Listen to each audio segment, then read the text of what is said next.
시청자 여러분 안녕하십니까? 7월 25일 월요일 오늘 오전 주요 뉴스 한눈에 보고 가시죠. 뉴스 브리핑 시작합니다. 네, 승부 조작 사실을 자수한 프로야구 기아 타이거즈의 유창식 선수가 오늘 오전 경찰에 자진 출석했습니다. 경기 북부지방경찰청 사이버수사대는 유 선수가 오늘 오전 9시 구단 관계자와 함께 출석해 피의자 신분으로 조사를 받고 있다고 밝혔습니다. 러시아가 전체 선수단에 대한 리우올림픽 출전 금지 징계를 극적으로 피했습니다. 국제올림픽위원회는 러시아에 대한 출전 금지 조치를 각 경기단체가 결정하도록 했습니다. 네, 올해 초 보안시설인 정부 서울청사가 공무원 시험 준비생에게 뚫렸던 사건과 관련해 책임자를 엄정 조치하겠다던 행정자치부가 실제로는 담당 간부와 직원들을 경징계하고 이런 사실마저도 숨겨온 것으로 드러났습니다. 차량 인증 조작이 드러난 폭스바겐이 오늘부터 79개 모델 판매를 자발적으로 중단합니다. 폭스바겐 사태에 대한 환경부 청문회도 곧 비공개로 진행될 예정입니다. 가습기 살균제 사망 사건의 진상규명을 위한 국회 국정조사가 오늘부터 본격적으로 시작됩니다. 국정조사특위는 오늘 환경부와 보건복지부에 대한 현장 조사를 진행합니다. 지난해 YTN이 보도했던 의붓 할아버지의 손녀 성폭행 사건과 관련해 가해자인 70대 노인에게 사건 발생 12년 만에 징역 10년의 중형이 선고됐습니다. 피의자의 나이를 고려할 때 이례적으로 중형이 선고된 겁니다. 네, 어디서든 몸이나 장비에 붙여 촬영할 수 있는 작은 카메라를 액션캠이라고 합니다. 역동적인 화면을 담을 수 있어 사용자가 늘어나고 있는데요. 실시간 방송을 하거나 가상현실을 구현할 수 있는 카메라까지 등장하면서 갈수록 진화하고 있습니다.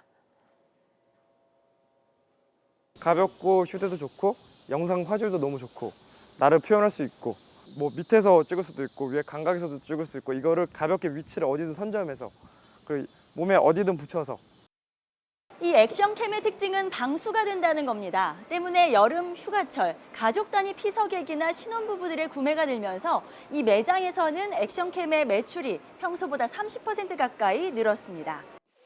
LTE 모듈이 직접 탑재되어 있기 때문에 내가 스포츠를 하고 있는 모습이라든가 아니면 등산하고 있는 모습들을 실시간으로 인터넷에 올릴 수 있다.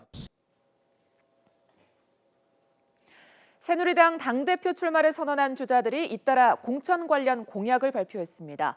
비박계 우선 정병국 의원은 상향식 공천 법제화를, 같은 비박계 3선의 김용태 의원은 중앙당이 기초의원 공천에서 손을 떼도록 하겠다고 약속했습니다. 원조 친박이었던 4선의 한선교 의원도 상향식 공천에 힘을 실었고 친박계 3선의 이정현 의원은 아예 상시 공천제를 도입하겠다고 말했습니다.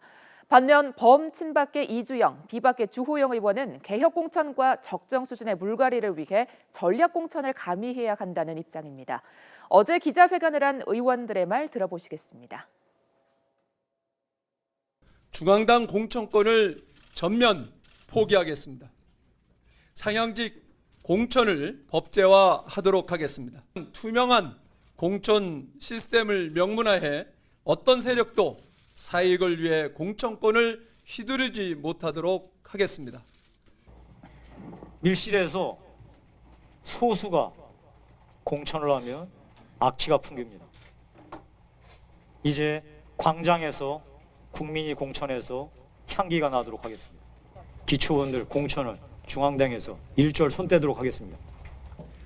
4년 내내 상시 공천을 추진할 생각입니다. 1년 단위로 여기에 대한 재심사를 하고 또 재심사를 하고 또 재심사를 해야 된다고 생각합니다. 더불어민주당의 당권 경쟁도 막이 올랐습니다. 더불어민주당 송영길 의원과 김상곤 전 혁신위원장이 어제 국회에서 잇따라 기자회견을 열어 당대표 출마를 공식 선언했습니다. 추미애 의원과 3파전을 벌일 예정인데 두 의원의 출사표 들어보시죠. 셋째, 우리 당에서 멀어진 호남 민심을 5월 광주 정신으로 되살려 야권의 대단결을 이끌어낼 정통성이 있어야 된다고 봅니다. 우리 당의 대표는 계파의 대표가 아니라 국민과 당원의 대표여야 합니다. 당권이 목표가 아니라 집권이 목표인 대표여야 합니다. 어젯밤 라오스에서 열린 한중 외교장관 회담에서 왕이 중국 외교부장이 윤병세 외교부 장관에게 주한미군의 고고도 미사일 방어체계 사드 배치 결정에 대해 공개적으로 유감을 표명했습니다. 왕이 외교부장은 한국 측의 사드 배치 결정이 양국 신뢰관계에 손해를 끼쳤다며 유감스럽게 생각한다고 밝혔습니다. 이번 한중 외교장관 회담은 지난 8일 한미가 한반도 사드 배치를 결정한 이후 처음입니다.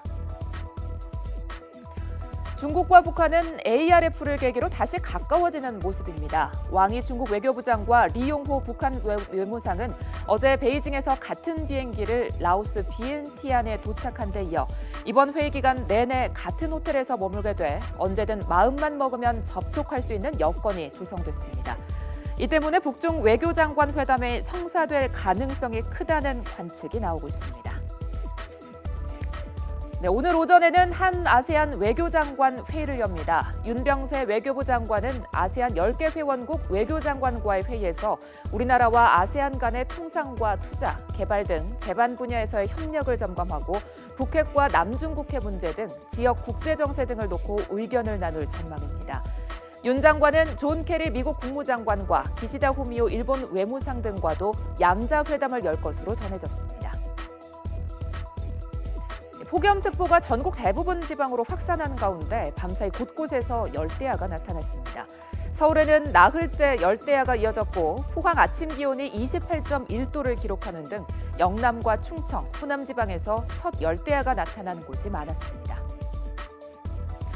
이렇게 더운데 대규모 아파트 단지에서 정전이 일어나 주민들이 불편을 겪었습니다. 서울 번동에 있는 아파트 단지 14개 동 전기 공급이 끊겨 3시간여 만에 일부 재개됐습니다.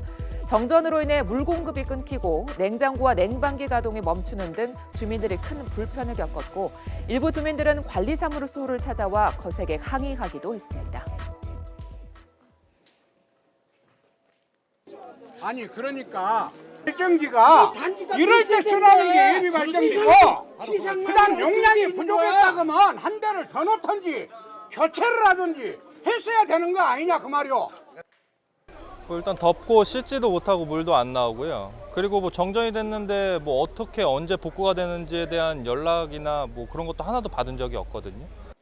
엘리베이터도 갑자기 꺼져가지고 계단을 이용해서 1층까지 내려가서 자녀들하고 패스트푸드점에 가서 저녁을 지금 해결하고 왔거든요. 경북 포항에 있는 대규모 아파트 단지에서도 전기가 끊겼습니다. 단지 주민 천여 세대가 냉장고와 냉방기 가동을 못해 불편을 겪었습니다. 이번 정전으로 주민 9명이 승강기에 갇혀 있다가 구조되기도 했습니다. 월요일 오전 뉴스 브리핑 마칩니다. 자세한 소식은 바로 뒤에 이어지는 뉴스타워에서 확인하시죠.